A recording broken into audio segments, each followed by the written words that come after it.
Okay, you can start. I welcome you for our third webinar that is being organized in collaboration with Bank of Alaska. I would like to thank, first of all, Dr. Anton Grech for accepting our invitation. Dr. Grech needs no introduction. He is the clinical chairman of the Department of Psychiatry of the Ministry for Health. He has published in international psychiatric journals and presented and chaired in international psychiatric conferences. He is a member of various national boards and commissions. He believes a lot in using the media to educate men on mental health. And for the last years in America, he conducted radio and TV programs on issues related to mental health, which broadcasting surveys repeatedly showed that have a very vast following by audiences. Today's subject matter was selected by the Chamber because of what we have experienced in the past months and weeks. For me personally, I can say that it has been an eye-opener on various facets on what owning and managing a business really means, but especially on the human dimension of running a business. During the first weeks of the pandemic, when the government was first rolling out the schemes targeted towards assisting businesses, the Gozo Business Chamber was the first point of contact for members and even for non-members. As a chamber, we took the stance of refuting no one and trying to help everyone. Behind each communication, there were sometimes some heartbreaking experiences. Business people opened up on what they were experiencing and the toll this was having on their personal lives. Their concern extended beyond their mere personal interest. They were concerned not only on their business, but on their employees and their families. Last week, I had the opportunity to intervene during a program on TV in which stress among business people was discussed. I highlighted how we generally tend to categorize people, including business people. The reality, however, many a times is so much different. Many business people put in a lot of sacrifice to build their business. This generally means long hours of hard work, sometimes alone or with the help of other family members. This pandemic saw many of their investments and hard work wiped out in a couple of weeks. This scenario could not be foreseen, even for those managing businesses or other entities, including governmental entities. Everyone had to rethink the way things are done in order to adapt to a new reality which was unfolding before us. This situation translates itself in a great deal of uncertainty and stress. To this end, we hope that you will find this session useful. As a chamber, and at this crucial point in time that we are all living, we felt that we also had to do our part. We have decided to open up our events even to those who are not members of the chamber. We have also decided to stream it live on our Facebook page, though those who will be seeing it there will not be able to interact with this session. For all of you who are present through our platform and have registered for this webinar, though you will not have the opportunity to interact verbally, on the bottom right-hand corner of your screen, there is the comment box. Please feel free to post your questions and comments throughout the session. Dr. Grech will be able to answer your questions and concerns towards the end of the session. The formal Q&A session will be opened after Dr. Grech's intervention. I now kindly invite our President, Joseph Borch, to make his introductory speech.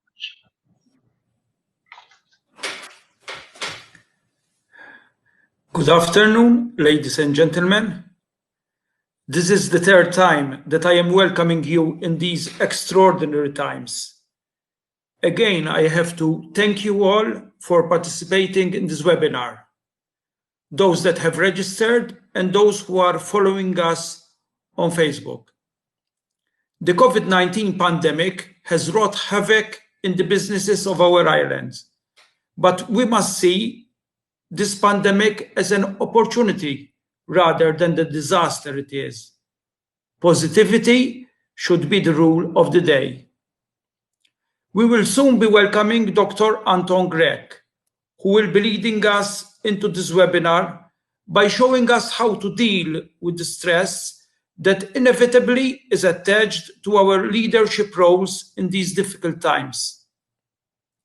You will have heard of the saying, "It is better to light a candle than curse the darkness." This is what has motivated us at the Gozo Business Chamber to hold this webinar, which has been so well received by our members and friends. It is our small contribution, that of giving a helping hand by lighting a candle in the darkness. As a chamber, we have tried to sustain our members by lobbying in favor of economic help, by lobbying for the availability of liquidity. We are lobbying now for the new schemes that will aid businesses in post-COVID times. But we cannot forget that beyond leading businesses, our members are also men and women that can feel frail, that can be weak in front of navigating uncharted waters that this pandemic has brought about. I have called these few words of my introductory message rediscovering what matters, because I feel that a very positive silver lining of this pandemic has been the return to basics, that of going back to what really matters. When one is profoundly shaken, when one is severely tried, when one charters the unknown, and this pandemic has really had these stressful effects, one turns back to the known, to the persons you know, to the community you know, to the environment that you can rely on. I have already stated at the start of other webinars that never have we at the Chamber been so much in constant contact with our members. We have rediscovered that we need each other. We need, first and foremost, to be nearer to our family, but not only. We also need to reach out to our friends. There is nothing like the strength that one can receive from one's own family members, who we have been near like never before. But I personally have also received solace from friends calling me, asking me how I am faring, asking me how my business is doing, whether I need help. Speaking to them has helped me confront this new reality. I have also had friends calling me, telling me, please phone or make contact with so-and-so because he needs help, because he cannot cope with the situation. And speaking to these friends has brought comfort not only to the persons I reached out to, but also had the same soothing effect on myself. In the end, this is what friendship is all about. As the learned Cicero once wrote in his dialogue on friendship, Lelius de Amicizia, I quote, "We are kind-hearted because it is the right and natural thing to do, not because we are hoping for something in return. The reward of friendship is friendship itself, for nothing brings friends more joy than returning kindness and helping each other," unquote. From the friendship between the close family and other individual friendships, which I have spoken about, we have also rediscovered the values of support and solidarity in the community. The pandemic has shown that both on the medical front and on the economic front, the battle cannot be fought alone. Being alone causes stress, but being together and being united destroys this pressure and strain. I quote, "We have realized that we are on the same boat, all of us fragile and disorientated, but at the same time important and needed. All of us called up to row together, each of us in need of comforting the other." Unquote. This statement by Pope Francis at the peak of the COVID experience reflects the solidarity needed to win the battle against the pandemic and to chart a way forward post-COVID. I quote again, "The solidarity must continue. We can only defeat this virus if we take responsibility for each other." This was stressed by the President of the European Commission, Ursula von der Leyen, on Europe Day. In the end, it is a reality where we seek the common good above all else. During the pandemic, many of us have rediscovered the nature around us, the environment that surrounds us. We have had more time to walk around our silent streets, our beautiful countryside, our unspoiled fields. But it has also helped us reflect on the fact, as Pope Francis stated on the 50th anniversary of Earth Day last 22nd April, that, I quote, "We have failed to care for the earth, our garden home. We have polluted and despoiled it, endangering our very lives," unquote. In these moments of stress, we turned and are turning to the earth as a source of refuge. But this has also taught us that we need to restore a harmonious relationship with it. In fact, we as a chamber are sustaining that our post-COVID restart has to incorporate the protection of the environment around us with an, I quote, "integrated sustainability that promotes the synergies among energy and water, energy and mobility, water-energy nexus and agriculture, waste and energy, green economy, and sustainable tourism," unquote. So I sustain that rediscovering what matters, be it family, friends, and friendship, the sustainment and solidarity in the community we make part of, and the environment that surrounds us, is the start towards the gradual elimination of a stressful life, which all of us are wary of. I wish us all that we may manage to reorder our life, get our life back on track, so that what matters most really takes precedence over everything and anything else. To conclude, I thank CEO Daniel Borch and Richard Grech for the organization of this webinar, Bank of Valletta for their support, and obviously Dr. Anton Grech for his encouragement in this initiative and his participation as the main speaker. Now I leave everything in your hands, Dr. Grech. Thank you all for being with us this afternoon. Thank you. Good afternoon. Can I have the presentation, Richard? Okay. Okay. Thank you. Welcome all friends and colleagues. Most of you we know each other on a one-to-one basis and are acquaintances, and also the other friends.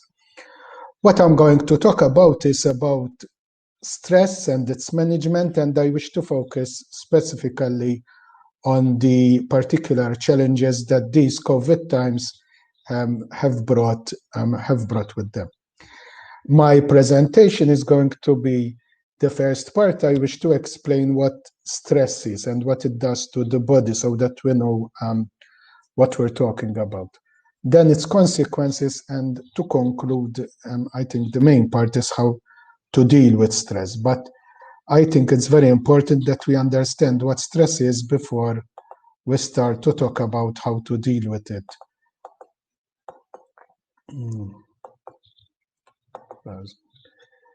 So now, when we talk about stress, generally we think of something negative. We say repeatedly, stressjat, of stress, etc. But stress is something which is extremely important. In fact, we are alive today, all of us, because of stress. Because stress is a mechanism in our body, and I'll explain about it, which keeps us out of danger. Its purpose is to protect us. And when we talk of stress, basically it's what we call how the body, how any living organism, be it a human, an animal, reacts to a dangerous situation. And when there is a dangerous situation, we react by what we call fight, flight, or freeze response. Now, this mechanism has evolved with evolution. Imagine we humans, a couple of thousands of years ago, humans were living in jungles and in front of a dangerous situation. For example, a person is going to be attacked by a dangerous animal. The reaction was either you fight the animal back, you fly, you go away, or you freeze. And if we didn't have that response, that animal would have killed the human. If we go to today, if you're crossing a street and a car is speeding towards you, if you don't react, it will hit you and kill you. But if you react, you start running and maybe avoid it. So, and these mechanisms started for physical danger. But obviously danger is not physical only, there is psychological danger, etc. But it is still the same mechanism. So as I said, if the body did not have this mechanism, we would not have survived. So it's extremely important for our existence. On the next slide. What happens in this fight or flight response? Our body gets full of two particular hormones. So when you are in face of a very dangerous situation, there are two hormones that flood our system, our body, and they are called adrenaline and cortisol. Now, what is important about these two hormones is that adrenaline is what we call an upper. It increases certain activities in the body, and cortisol is a downer. It decreases the activity of certain body's actions in the body and brain. So basically what the body is doing, it's focusing its energy on where it is needed most, which is to fight or fly. What happens? I said we have increased adrenaline, which is an upper. So what happens is your muscles, imagine yourself in a dangerous situation. Your muscles become tense so that they can react and you can run away. Your blood pressure goes up. And because your heart starts beating more, your breathing increases, your heart rate increases, your mental alertness increases. When someone is under stress, focuses more. The emotion becomes that of anxiety, which is there is danger.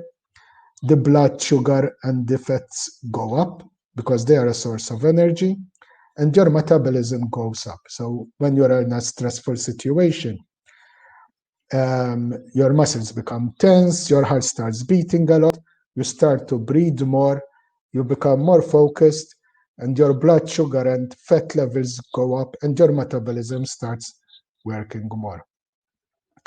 Then there is the decreased activity, your digestion goes down, the immune system, which is that system of the body which reacts to infections, goes down, mental creativity goes down, you wouldn't imagine in the middle being faced by a car, you start to think about some music you will develop. Your mind needs to be very focused to do what it needs to do, to run away. You become emotionally stable and your sex hormones go down. Obviously, during those moments, sex is the last thing that you want to think about. So imagine this physiological response. It started when we had physical danger, but now that in modern society, danger is not only physical, but also with psychological deadlines. When you're very pressed to keep a deadline, your body reacts like that. If you have an employee that is causing a lot of problems, your body reacts like that. If you have problems in the office, your body reacts like that. So these reactions that I've talked about, which originated for physical danger, now in our society we're living them in psychological danger. Now, so what happens? There is the stressor. When you have the stressor, these hormones go up. And this diagram there is called the immediate response. So, for example, you're in the office and someone caused a lot of problems. Suddenly there is this response, adrenaline and cortisol shoot up. Then the situation somehow calms down, and there is what we call return to relaxation. So eventually this cortisol and the adrenaline stops. So that process of your heart beating a lot decreases, your blood sugar levels go back to normal, your breathing goes back to normal, etc. Unfortunately, nowadays we are living in a society where stresses, situations that cause stress, are repeatedly happening.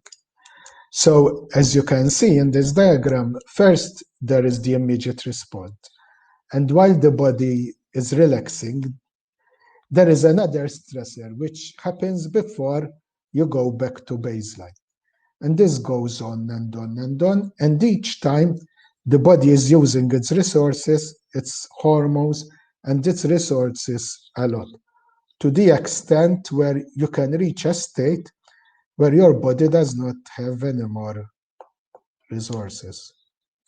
And this is what we call burnout.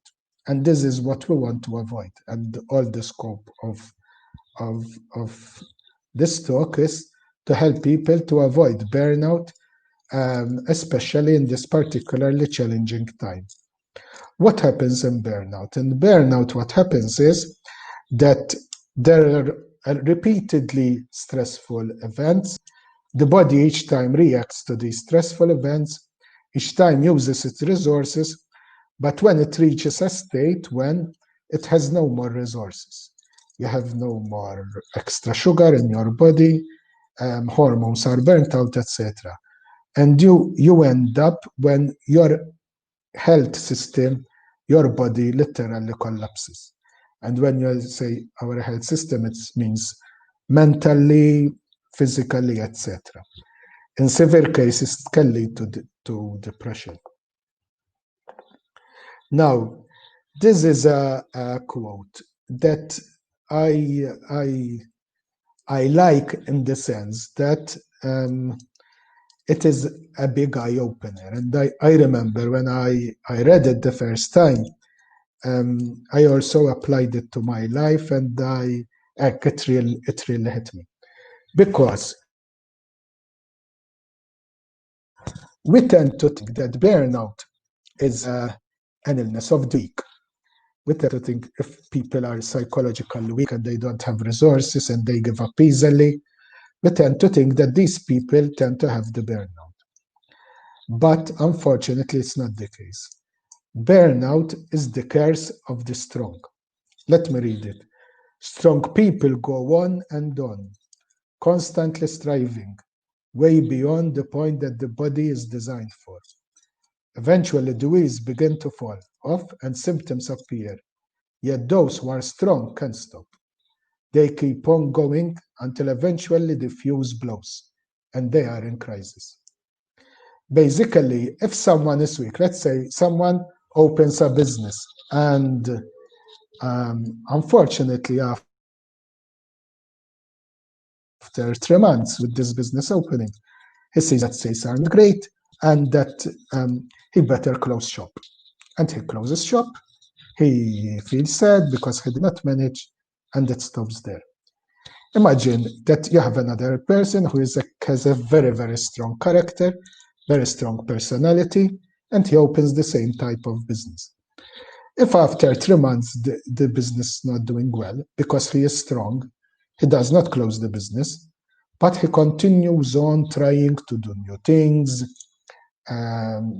making new schemes, maybe working more, perhaps involving the family to reduce human resources overheads. Things still don't go right after 3 months.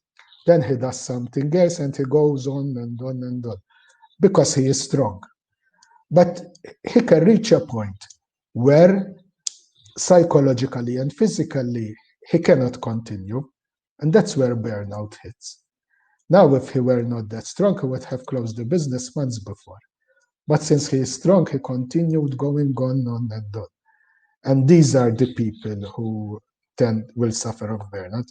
So those who know that they are strong and think that they are strong, they need to be careful of burnout more than the others. Having said that, maybe to say something positive about stress, having a little stress is good. So as this diagram shows, if you don't have any stress, which means, as I'm saying, if your body is not responding to challenging situations, you will get bored, you will not be stimulated, you will underachieve, and it's not a good place to be. Once you have a little stress, it gives you energy, it gives you focus, etc. And that is when you have the peak performance. But then, little manageable stress I'm talking about. A lot of stress would lead to exhaustion and eventually burnout. And as I said, sorry, I keep repeating myself, but I see a lot this thing, especially from my work. Burnout is the curse of the strong. So we all have to be very careful of it. Now, obviously, we don't react to stress all in the same way. How we deal with stress and how we react with stress, basically it's a balance between the individual's resources or the perceived resources and how challenging the situation is. For example, if I'm in a car and I'm going down a very steep hill, let's say Is-Sellum Tax-Xara, to use an example from Gozo. If you're going that street down and you're in a car, if you have the brakes functioning well in the car, you wouldn't really feel stressed because you know that you have the brakes and you can stop the car anytime. But if you're going down that same steep street and suddenly you realize that the brakes of the car are not functioning, you would be extremely stressed, and rightly so. So there is the same situation, which is going down the steep street, but also the resources how to deal with the situation. And this applies for everything. So if someone has a business situation which is very stressful, if he has the human resources to deal with it, or if he has whatever, has all the resources, he wouldn't feel stressed. He would feel stressed if he doesn't have the resources to deal with it.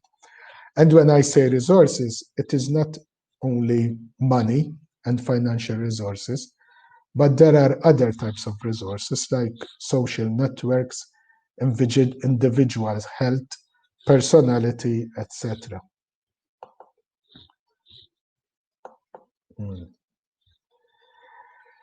Also, so there is the balance between how stressful the situation is and the resources that there are available. And there is also the individual style of that particular individual of how to deal with stress. And with our personality, we all deal in very different ways.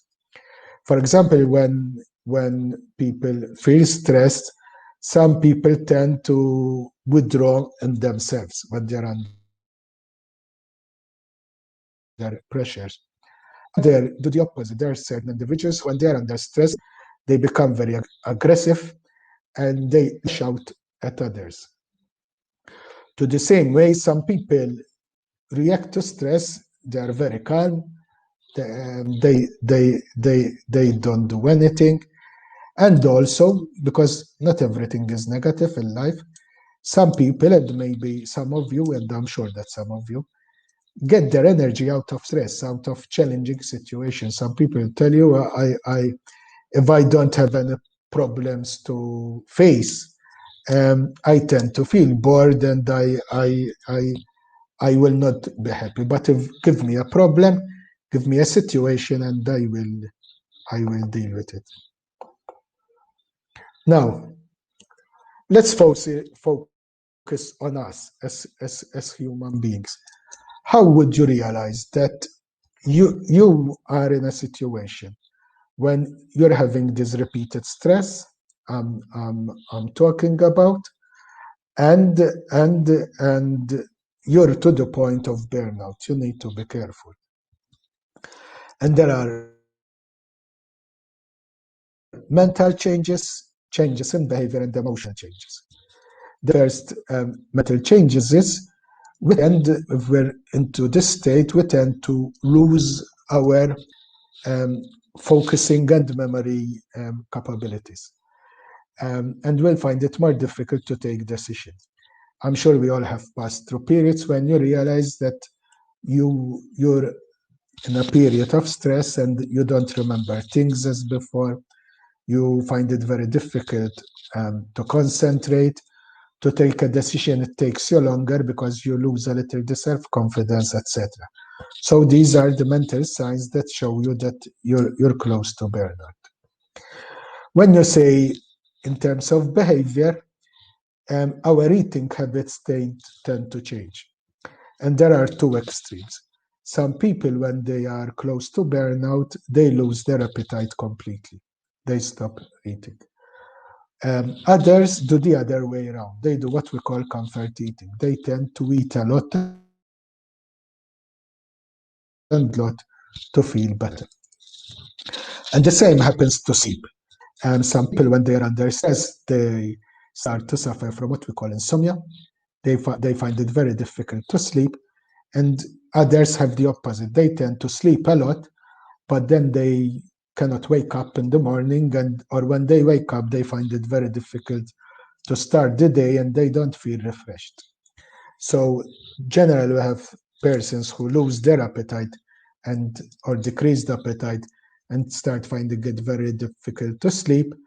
Or the other extreme, where people sleep a lot, but sleep is not refreshing and they find it very difficult to have the energy for the day.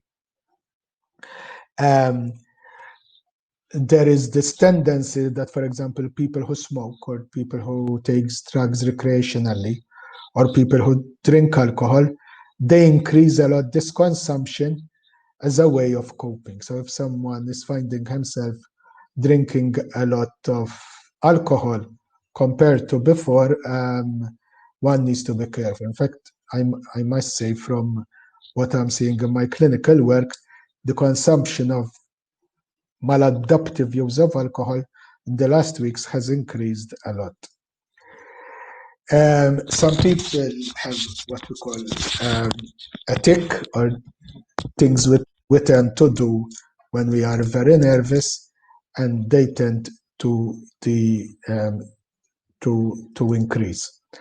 And also, people who are close to burnout try unconsciously finding a lot of excuses to avoid working. So these were the changes in behavior, but also we tend to have emotional changes, which indicate that we are under stress. One of them is having a lot of negative feelings and feeling of low mood, tendency to cry for no reason, etc. This is very dangerous. There's the idea of being disappointed with ourselves. We start to think that we're losers, we're hopeless, etc. We lose our self-confidence. We tend to react more emotionally, both to positive and negative things. For example, when someone is close to burnout, he realizes that if he is watching a movie, and not necessarily because of sad situations, even happy situations, he tends to start crying much more easily than before. Or another emotional reaction is when we are very sensitive to comments of others. So when we're close to burnout, we become very sensitive. People cannot joke in front of us, etc.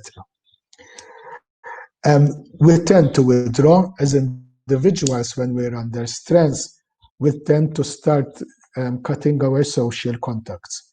So, for example, a person who is close to burnout stops seeing friends, stops reaching out to friends and to family, etc. We lose our motivation and confidence. As I said, you lose that drive to achieve, and you are all very, very high achievers. You lose that zest for life, I call it. And also you start to have many mood swings. You find yourself suddenly being sad or suddenly being anxious without any particular trigger. So these are the things we need to be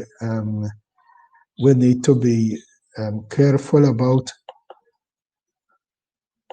I'm going to repeat them. There are the mental changes in our behavior, and changes in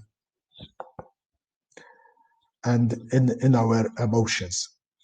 But also groups tend to have changes due to stress. When I say groups, it's an organization. And you all lead small organizations or big organizations.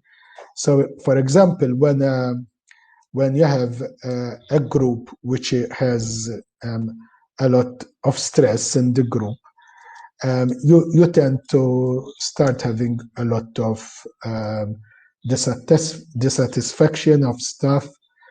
There tends to be a lot of staff turnover, complaints increase a lot, sickness increases a lot, there's poor performance, and one finds it very difficult to attract new staff.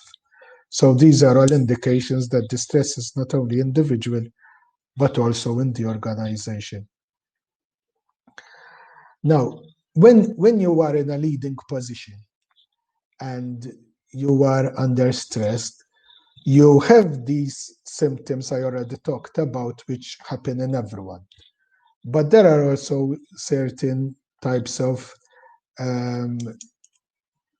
symptoms which happen in leaders, who are people who are leading. And one of them is you tend to selectively perceive information. It means that unconsciously you choose to see certain things only. And I'm sure it happened to all of us at one stage or another. You cannot see the global picture because you're so overwhelmed with problems that you become sort of like tunnel vision, and you focus and see only what you want to see. Also, we tend to have automatic ways how to react to situations. For example, I'll talk about myself. I have a tendency that in stressful situations, I tend to joke. It's a way of releasing the tension. But if I am under a lot of stress without me knowing, I end up joking much more than usual because it's my coping mechanism. And when someone is a leading position and he's under a lot of stress, he tends to automatically go to those coping mechanisms, and we need to be very careful about that. Also, we lose the capability to estimate the flow of time. And this is important. If you are in a management position and you need to focus and dedicate time well. For example, we tend to overestimate how fast time passes. So, for example, if you're used to do something, and usually you'll say, I'll dedicate half an hour to this situation and I'll deal with it. When we're under stress, we lose the capacity to estimate how much that situation will take. You might think you think it'll take 2 hours, or it will take 15 minutes, etc. So it loses your capability to function. We tend to adopt a crisis mentality as if we're all the time in a war. We tend to consult less. And as you know, people who are in leading position, it's very important that they consult. But we are under stress, we automatically tend to stop consulting. And we rely on old habits because we become less creative.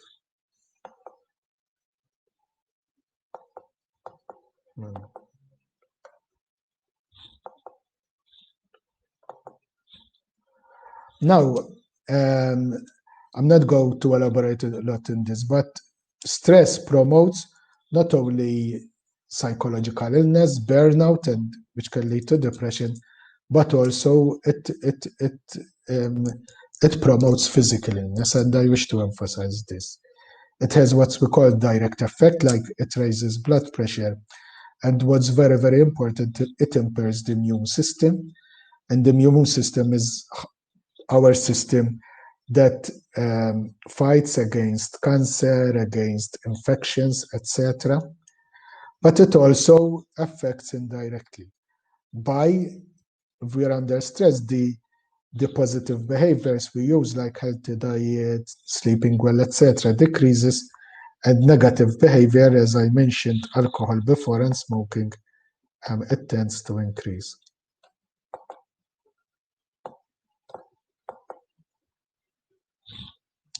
Now, why are we seeing in this COVID times this stress has increased such a lot? There are two things. One, because of major changes in personal life and major changes in society. In personal life, we are all constantly worrying on our health, mainly if we'll get the infection or not, if the health system will be capable to cater for us, not only for COVID, but for other conditions, etc. And we're all the time worrying not only for ourselves, but also for our loved ones. And we're finding that that is causing a lot of stress. Another thing which is causing a lot of stress is that now we're having a completely different routine. Before, we used to have a certain routine, wake up at certain time, go to the office at certain times. Those who travel to Malta tend to travel with the same trips times, etc. But now this has changed completely. People are losing the sense of timing. Meetings are continuing with teleconferencing all during all times. We have invasion of our private privacy because we're working from our home, etc. And this is causing a lot of stress. Also, and this is extremely important, the loss of the social framework and support systems. We are social animals. It's very important for our well-being that we're part of a social network, meeting people, discussing things, feeling part of your local community, feeling part of a particular peer group. These are extremely important things for well-being. But unfortunately, with this social distancing that we all experiencing, we have lost that. And that's causing a lot of stress. Sorry, this minute.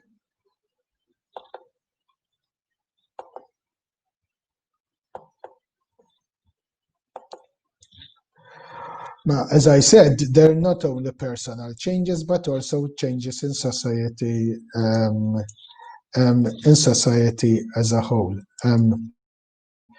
There are changes in society's net framework, changes how we interact. There are, of course, the financial challenges that I'm sure you know much more than me about. And there is also the uncertainty of for how long these things are going to continue, which if we don't know. Sometimes we speak of post-COVID time, sometimes we speak of the new norm, sometimes we speak of COVID times. We don't know if we'll have a vaccine in 6 months' time or 3 months' time or 1.5 years. And the uncertainty of the length of this is causing a lot of stress.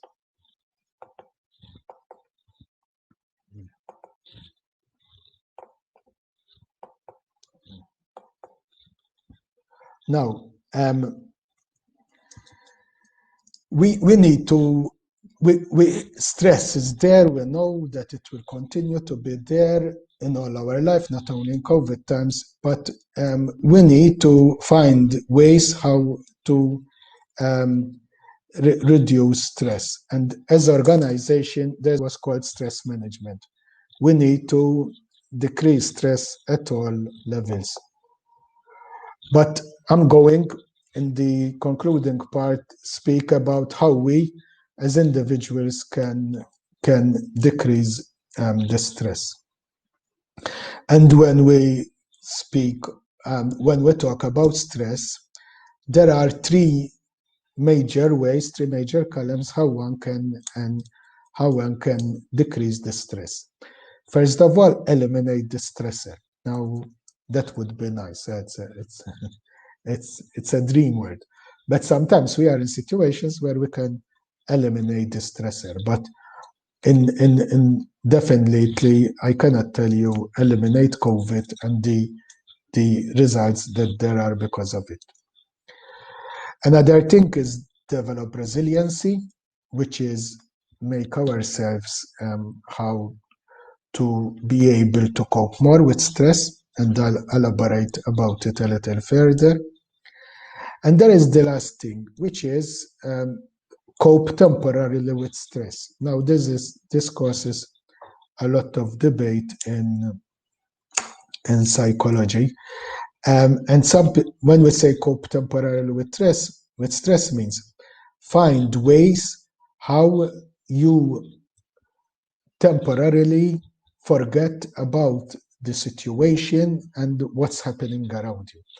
And some people think that it is a bad way of coping with stress because you're running away from a problem.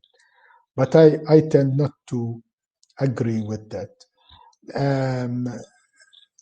Certain situations, and this is one of them, that the stress is persistently there.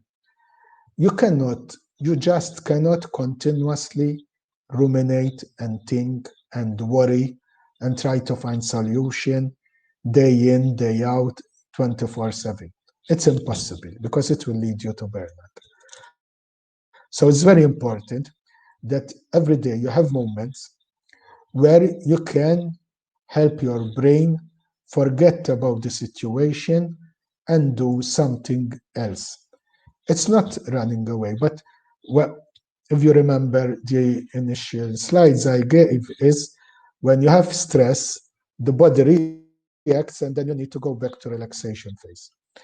And we need certain moments during the day when we go back to this relaxation phase. Now, what you do during these moments, it's up to you, because you know what excites you, what makes you happy, etc. For some people, it might be listening to music. For others, would be going for long walks. For example, I'll talk about myself personally. My best way of coping is going for walks. or swimming in summer. So some people is read a book, some people watch a TV series, whatever. But we need to find those moments where we stop our brain from ruminating about problems and we think about something else. So that's very important. So we need to develop resiliency. Now I'll talk a little about and find ways how to temporarily forget about the problem and deal with it. But what happened here?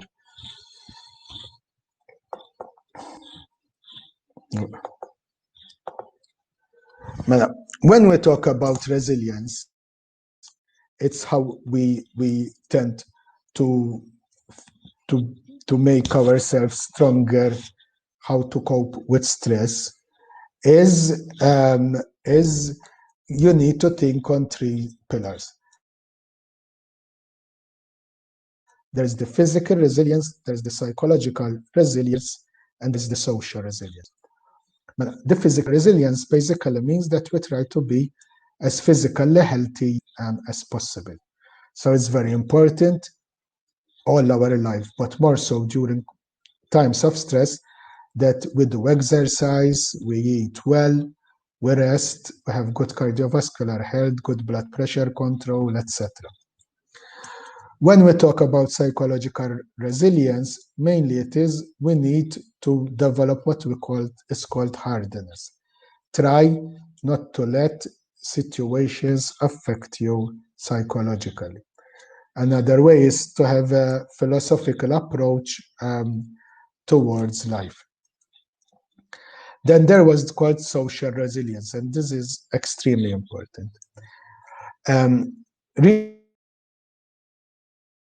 Research has shown that the most important thing that safeguards the body not only against psychological problems, but also as a physical problems, and it also decreases the mortality rate, is that you have a group of people that are close to you.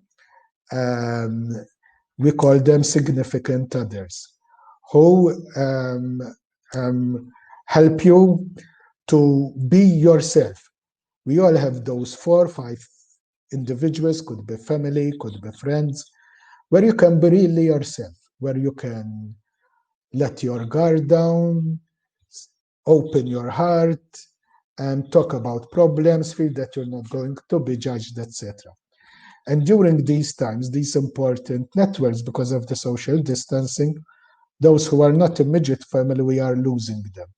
So it's very, very important that we make sure that we maintain, sustain, and increase these social contacts.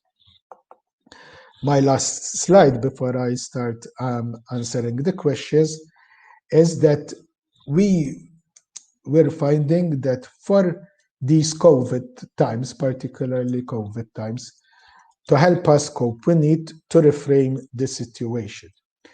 And when I say reframe the situation, what happened is that all of us had projects for life. We all were building something, looking further forward, etc. Now this happened, everything stopped, and everyone is feeling that everything is lost. But we need to put these things in context, consider that this is a temporary phase, and we need to reframe and think globally and in terms of future. And we need to keep thinking what our mission was, because otherwise, if we focus too much on what is happening now and forget our mission, it's extremely disheartening. We also need to force ourselves to think positively. It's very difficult to think positively during these times, but we need to find a way to force ourselves to try to find what is positive in these situations. For example, Joe Borch, in his introduction, mentioned many positive things out of this situation. We need to force ourselves, and I'm saying force ourselves because as human beings, our reaction tends to be think negatively. That we always do that as human beings. So we need to mentally say, I need to think positively and try to find positive things and seek a sense of achievements. It's very difficult during these times to forget your past achievements, the hard work you have done, the business that you have built, etc. You tend to say, I'm losing everything. But focus on your achievement, because that gives you a boost. Also, and this is very, very important, we all need to embrace our humanity. We are not robots, we are not supersonic machines, we are frail human beings. And we need to know our limits. We need to accept that we are not perfect. We need to accept that we tend to do mistakes, and when under stress, we are going to do more mistakes, but we need to be kind to ourselves. People like you who are high achievers, generally they are not kind to themselves, and that's partly why they achieve a lot, because they always want more, they push themselves more, etc. But especially during these times, we really need to take care of ourselves. We need to be kind of ourselves. And we need to open up for support. As I've said, one of the main factors of resilience is social resilience, and that is by having support. So reach out to friends, reach out to colleagues, reach out to family, and if that is not enough, reach out professional counseling or professional help, etc. And the last thing I'm going to say is practice self-care. We tend to care for everyone. We take care of our families, of our employees, of the dogs and cats, and we think last of ourselves. But it's not the right approach. We need to take care of ourselves as well, especially during these times, which are very, very challenging. So thank you for your attention. I hope I did not bore you. I try to condense what stress is and giving particular attention to these particular challenging times. And now I'll start answering some of your questions, which I'm already seeing in the chat. Okay, so I will now open the Q&A session. Please post your questions in the chat box on the bottom right of the screen. So will they appear on the screen, Richard? Yes, yes. Questions. I will start with the first one from Michael Gallia. Can you please elaborate how present can have a better influence on psychiatry? Yes, this is very unfortunate. We cannot divide the body into the brain, a section, the brain, and the rest of the body is another section, but the whole body is brain and body. And stress does not only influence, when I say stress, is a lot of stress, not a little stress, which will help you achieve more, but continuous persistent stress will not affect only our psychological health, but also our physical health. And when I say physical, all facets of physical health. The most famous are cardiovascular health and brain health. Mainly it can lead to strokes and to heart attacks. But also very worrying is that increases the chance of having infections, and this is not the best time to have increase in times of having infections, and also the recovery of chronic illness. So certain chronic illnesses, the body would be less capable to recover from them. So we need to focus on reducing the effect of stress on us, not only because of psychological consequences, but also of physical consequences. Next question, please. How can one think positively? Thomas Sherry. The famous saying is, if you have a glass, you can look at it and you can say it's half empty or half full. I tend to believe that you say it's half full, and I'll make sure to fill the other half. So it's a question of forcing yourself how to look at things. As I said during the presentation, our automatic reaction to situations as human beings tends to be a negative reaction. That's how we are made. As humans, we tend to think negatively. So we need to force ourselves to think positively. So in each situation, you say, hold on. Let's take a break. Let me see what can be positive out of this situation. And you need to do it and discipline yourself to do it. Otherwise, you'll definitely not think positively. So it's very important that we discipline ourselves, to force ourselves to think positively. Next one. How much time do I have to answer this question so that I'll pace myself accordingly? I think we have enough time to answer them all. Okay. Now, how can employers help employees cope with stress at the workplace? Well, the most important thing, Karen, is communication. When employer is under, any individual, not only an employer, when an employer is under stress, or any individual, one of the automatic reactions is to withdraw in yourself and stop talking, etc. And that will lead to lack of communication, and lack of communication increases the stress in the employees. One, because they start to worry, because there is lack of information, and lack of information causes anxiety. But also very important, that employers have a leading role. They tend to lead, and the organization needs a leader, and especially in stressful times. So by not withdrawing in yourself and being a leader is one of the best way how to help employees cope with stress.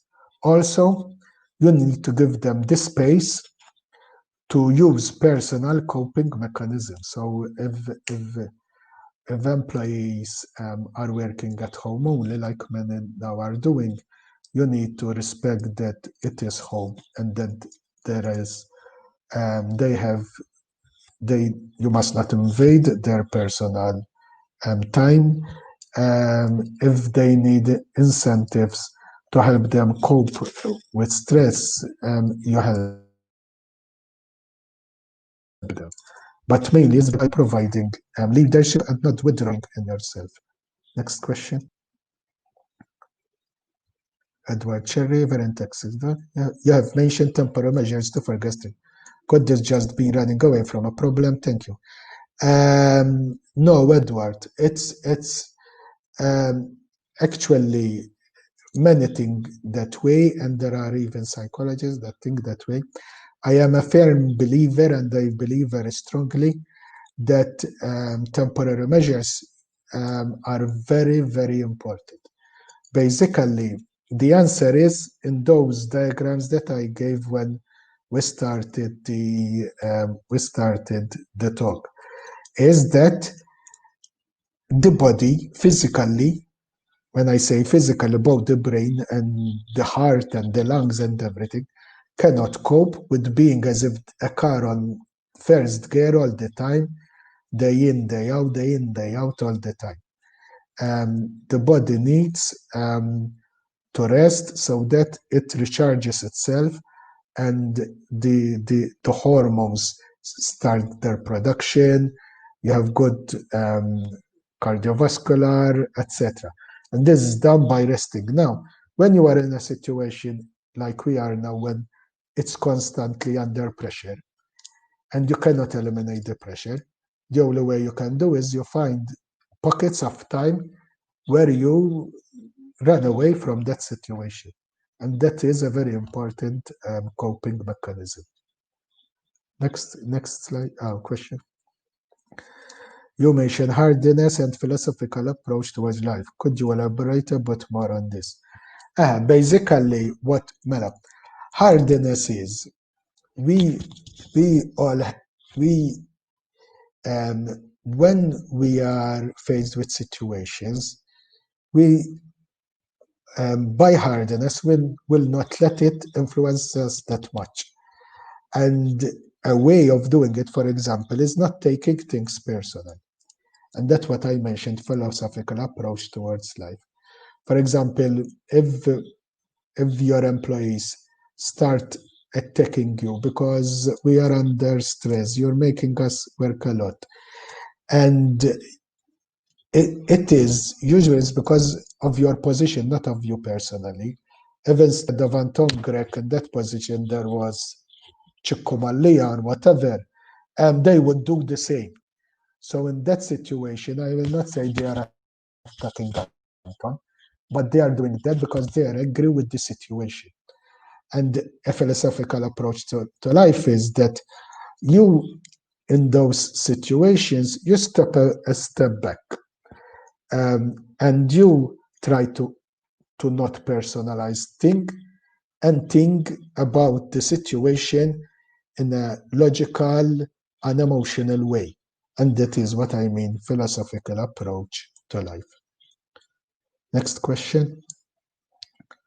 What is the best strategy to adopt when after having battled out a very stressful situation for a long time and then suddenly you realize that you are now at the edge of burnout? What should you do not to go into burnout? David Camilleri. David, unfortunately, burnout is the consequence of having, as you said, battling stressful situations for a long time over and over again. And when you're very close to burnout, one of the best ways how to stop it is by stepping back. I know it might sound defeatist, but we, as I said, we need to take care of ourselves. We're not robots, we are frail human beings. And when we're close to burnout, we need to take a rest. And it could mean not going to work for a couple of days.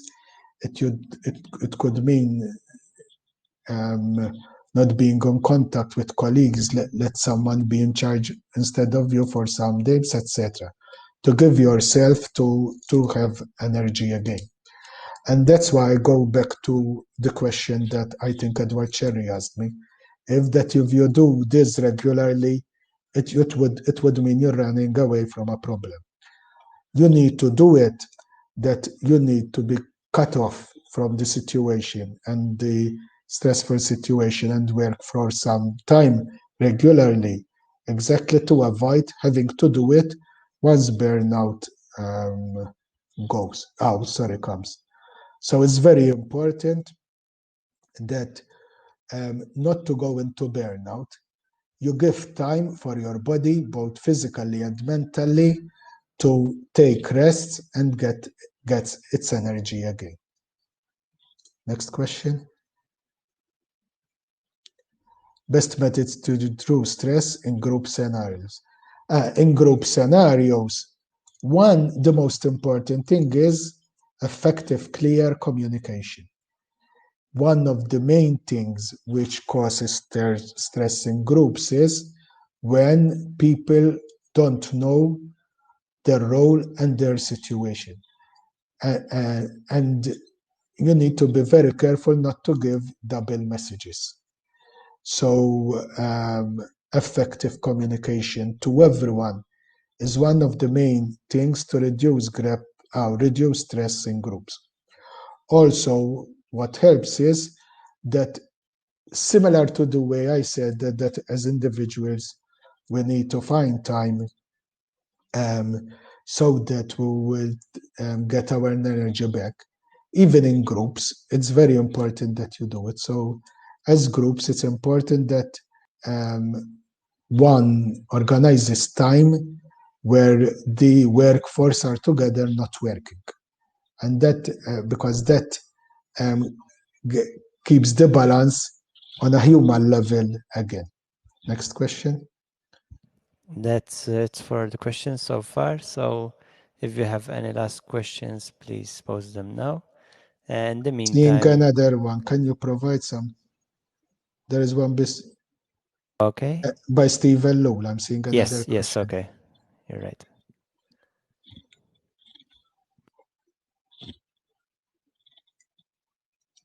Yes, okay. Can you provide some tips on how to help others adapt to changing situations? Example, suddenly working remotely. I think this thing of working remotely, which has caused a lot of stress, the main way of helping others to adapt towards it is by keeping the same routine as before as much as possible. What we're finding that's being very stressful to people working at home is that the line between work and home has been blurred completely. And those who are working remotely, they should keep the same routine, the same time that they kept before they started to work remotely. I think that's one of the best ways how to reduce the stress of that particular situation.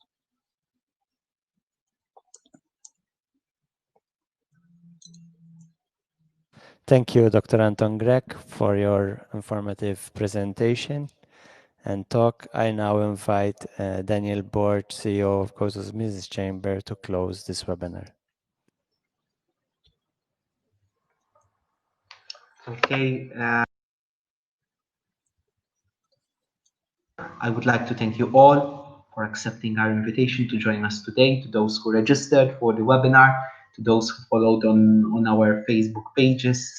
That it was a very insightful and interesting talk. Thank you, Dr. Grech, very much. I sincerely hope that this webinar has been fruitful to you and at least has helped in a small measure to address some of the difficulties you may have had. And our main intention to provide that dose of hope which we all require at this point in time. Again, I would like to thank you, Dr. Anton Grech, for accepting our invitation. He's a very busy man, but still he It was my pleasure to talk to us today, and for his really invaluable insights at this point in time. I invite you, therefore, to continue following us on our webpage and Facebook pages. As I said, we have done so far 3 webinars. We have done all them being done for free, no registration required. We think that this is our small contribution that we can give at the moment. So continue following us for future events, both our webpage and our Facebook page. And thanks once again for joining us today.